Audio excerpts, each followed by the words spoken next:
I was contacted earlier this year by the Rotary Club of Dundee to ask if I could say a few words at their charter lunch celebrating their 100th anniversary. Of course, I was delighted to oblige, and it was an even greater pleasure when I realised that it fell on the same day as my birthday. But the biggest surprise for me was finding out that this event had been planned for around 10 years, and that as part of the celebrations, the club planned to donate £100,000 to local good causes. I thought this was an amazing gesture. So to celebrate their 100th year and to showcase their amazing generosity, I invited them to come along today and tell us some more about it. So please welcome the President of the Rotary Club of Dundee, Clive Murray. Thank you, DG Alistair, and good afternoon to all fellow Rotarians. What you didn't say at the birthday party on the 19th of May is what birthday it was you were celebrating, but you did give us a clue, and I think from the clue one of the members worked out that it was 76, but I'm sure that's not, I'm sure that's not correct. But yeah, just bear with me while I get this screen up.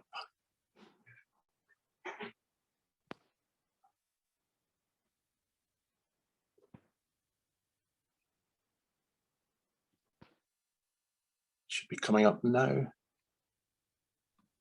Yep. Are you seeing that? Yes. Yep, good. Okay, thanks for that then. Apologies for the missing the bio, but just a bit about myself to start with. I still work, really interested in Mark Cuddleson's presentation this morning, but I'm still employed. I work for Scottish Government. I'm the Civil Contingencies Coordinator for the North of Scotland, dealing with major incidents, emergencies, train crashes, pandemics, and all the rest of it. So I was quite interested in his piece about making time, or I think he said having time. From my perspective, it's always been about making time for Rotary during what has been a busy year. But anyway, I'll take you through our century of service, as you point out, DG Alistair. Commenced 19th of May, 1921, and the rest of the presentation will take the form of a bit about the beginning, how we started and the early years, some notable achievements, a bit about a special relationship that we have with the city, and I'll talk about the centenary programme as well, the preparations projects and events. And as you pointed out at the outset there, our intention was to have for our 100 years, £100,000 to spend and 100 members. So we achieved the first two, but sadly our membership's down about 65 now. It was when we started looking at our centenary plans in 2013, up around 100, but we've covered this part of Rotary earlier this morning. So just taking you into those early stages, you had the 1905 meeting in Chicago, which I'm sure all will be aware of, and it took 10 years for two fairly influential gentlemen, Messrs. Proctor and Stevenson, Glasgow and Edinburgh, respectively, to introduce the business people of Dundee to the ideals of Rotary. And at that time, there was agreement to form a club, and as it says there, a considerable number of members were enrolled. But sadly, events of the Great War 1418 seemed to have had an impact on that initial energy to form a Rotary Club in Dundee. And it wasn't until sometime later, 1921 in actual fact, and this is a newspaper heading from 20 April 1921, where our colleagues Rotary Club of Perth had rekindled those embers of interest in the business community in Dundee, and you see there that there was an early agreement to form a club in April. The first meeting of the club actually took place on the 19th of May, but I include this piece again because you can see that we have a book manufacturer, a dental surgeon, an advertising agent, solicitor. So it was very much representatives of the local business community who had decided to come together to form the Rotary Club in Dundee, and it took off very quickly. Soon there were 100 odd members in the city, and they started to go about their good work. And this is just another excerpt from the local press. And I have to say, during my tenure, since taking on the role of president, I've subscribed to the British Newspaper Archive, and each week I give members a bit of a feel as to what it must have been like for our founder members in 1921, and pretty miserable at times, I have to say, post-war, with the great strike looming and coal being intercepted by government, great poverty, and poor house milk being diluted, and allegations like that. But you can understand from what was going on at that time why members of the community would start a Rotary Club in the city. But this next slide here marks the 10th year of the club, and the record of service there was carried in the local press. And just at the bottom, I've marked the St Mungo Cup, and the Rotary Club in Dundee had won that club more frequently than any others for the highest average attendance at club meetings. Now, I've done a bit of research. I can't find anything about the St Mungo Cup or where it is, and if we still hold it, apologies for that, but if anyone does know what happened to that cup, it would be interesting, I think, to find out. So just continuing on from the 10 years record of service and what it had been like for our founder members at that time, we'd had Paul Harris over to speak. We'd had 6 moderators of the General Assembly, other religious leaders, and of course the subject matter was much the same as it is these days, Antarctica, Falkland Islands, and a whole range of other things about going down mines and the laboratories, what was new with technology and the likes. Moving on to 1941, another fairly bleak period, and I draw a comparison with the current time when I show this slide, because again, as we know from the past unprecedented year, we've had to resort to the Zoom platform to hold our meetings and continue our business.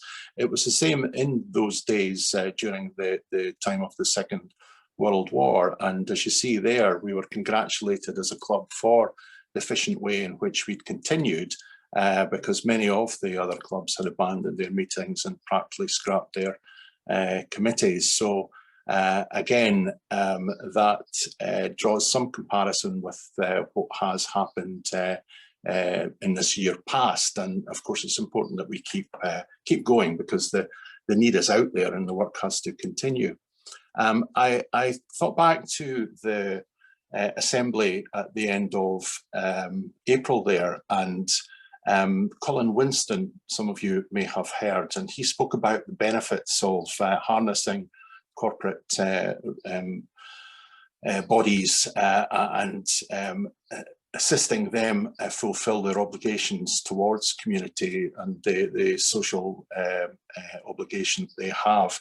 And here's one from 1955, where the Rotary Club of Dundee and the National Cash Register company, a huge company at that time, actually sponsored students from the city to go to, would you believe, Harvard University and Cornell University. So again, it just shows the power to work with large companies like that, and for the Rotary Club to administer this scholarship. And it was, as you read there, a committee of the Rotary Club of Dundee that had achieved that. And I thought that was worth sticking in, because it's so difficult to get into these institutions.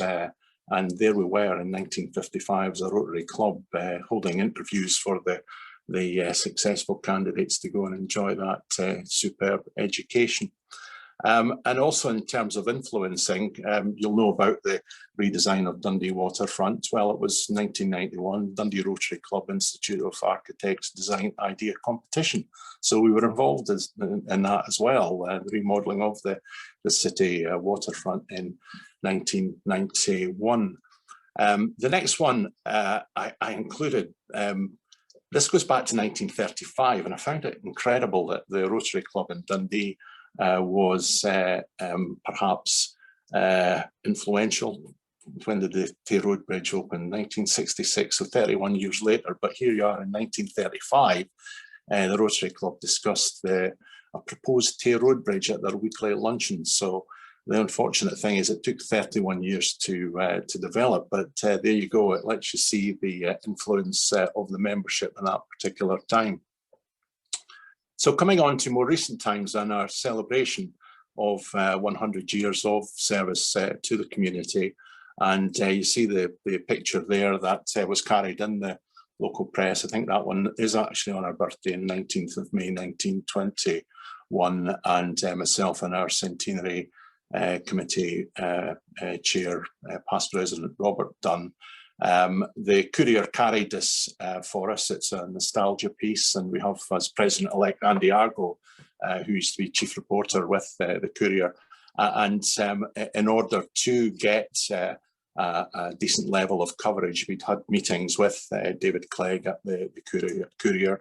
He's the editor, so we had his support as well as we entered our 100 years of celebration. So what do these celebrations look like? Here's the criteria for some of the projects for disbursement of our centenary funds. And there are 4 bullets. Should improve the lives of those involved in the local community, advancement of education, especially the young, particularly advancement of health. Any project should have a minimum active life. And the other criteria was that the project should be high profile to allow the club to attract funding from other locally based charities, and a bit about that in a moment. And any project we support should have a long-term benefit to the city.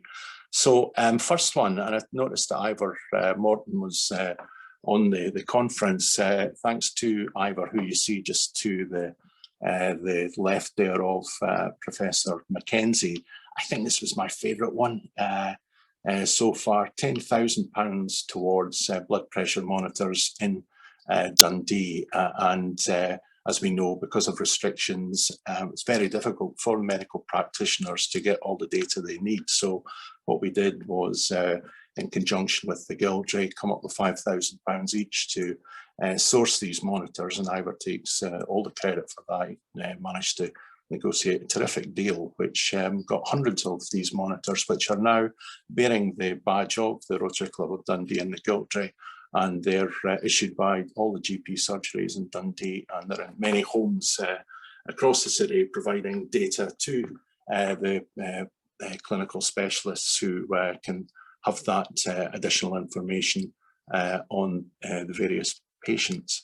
Another good, so this was the first one, another good one was the centenary bursary. We went to Duncan of Jordanston and asked what would be a good project, and they had highlighted an issue with local graduates, postgraduates, who were finding it difficult to get on master degree courses because of the expense, and the places were invariably being taken up by overseas students who could better afford it. So we identified a need to provide a bursary of £5,000 on an annual basis, and that will run for 5 years with a different student being selected for that bursary each year. And the current recipient's coming to the end of her period of study, and we'll get an update from her at some point in the new Rotary year.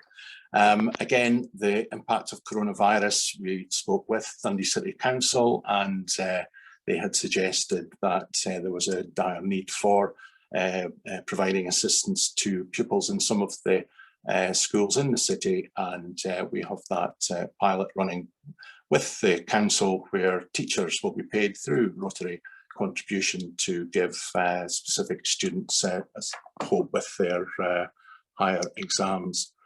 Music, again, lovely introduction to the afternoon session there, and we gave £5,000 to Big Noise as part of our centenary celebration.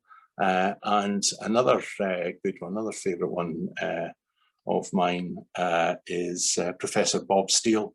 There, you might not know them, but he's written to most of you. I would think anyone between 50 and 74 gets a letter from him with a wee kit, and you send back a sample and he does a bowel screening test for you. So again, we approached him, and we've now given him £11,000 to allow a research fellow to study comorbidity.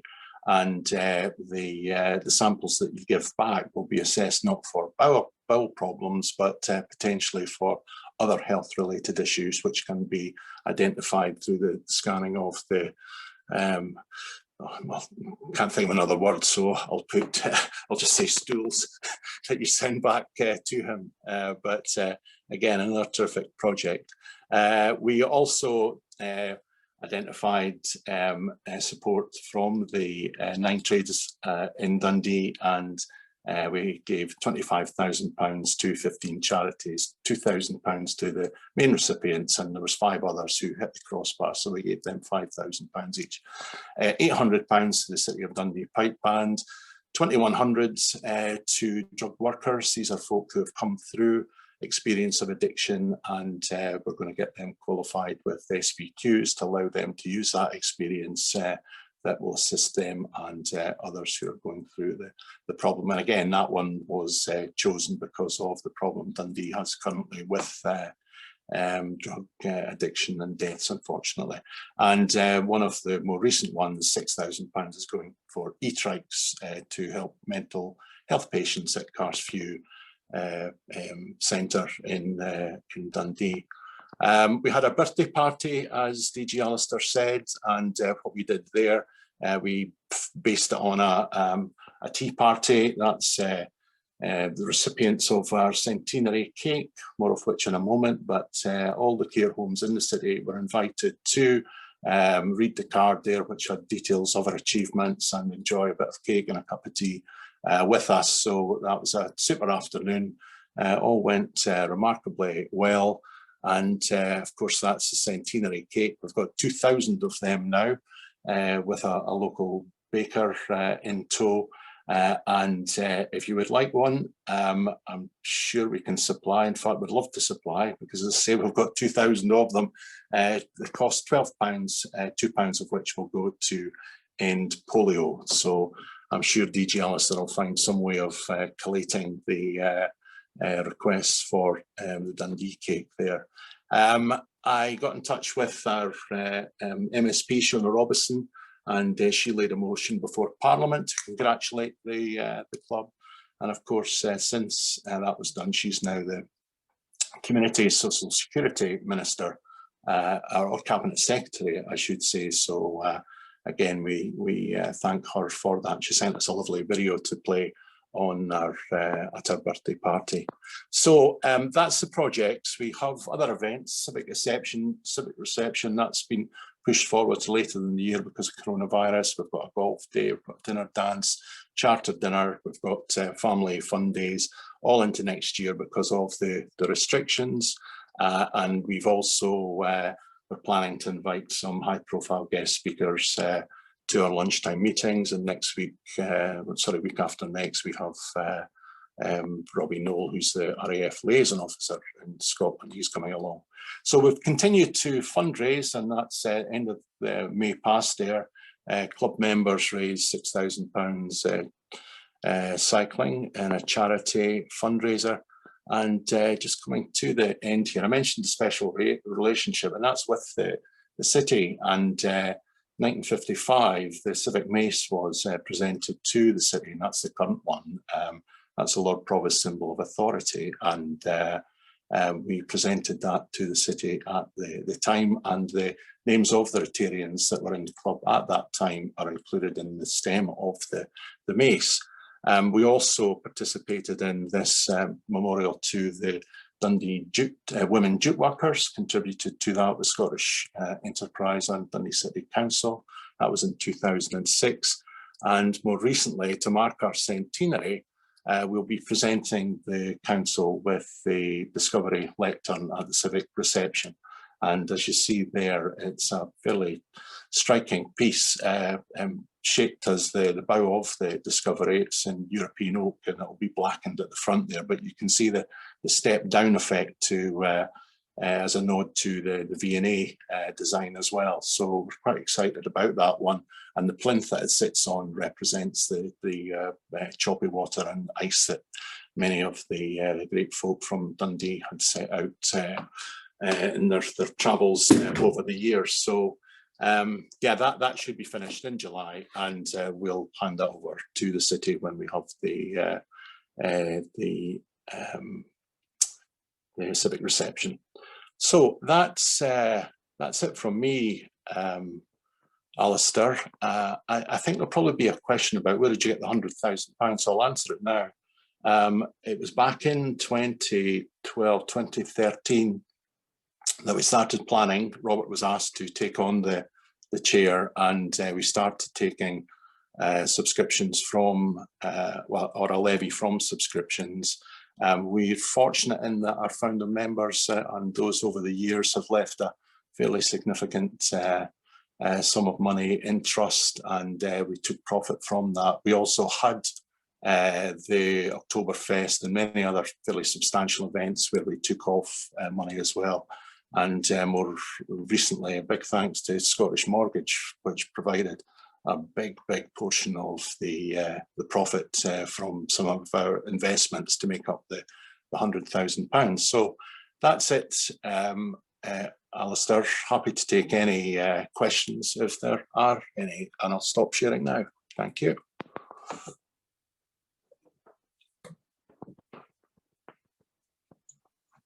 Thanks very much, Clive. If anyone has any questions, want to pop your hand up.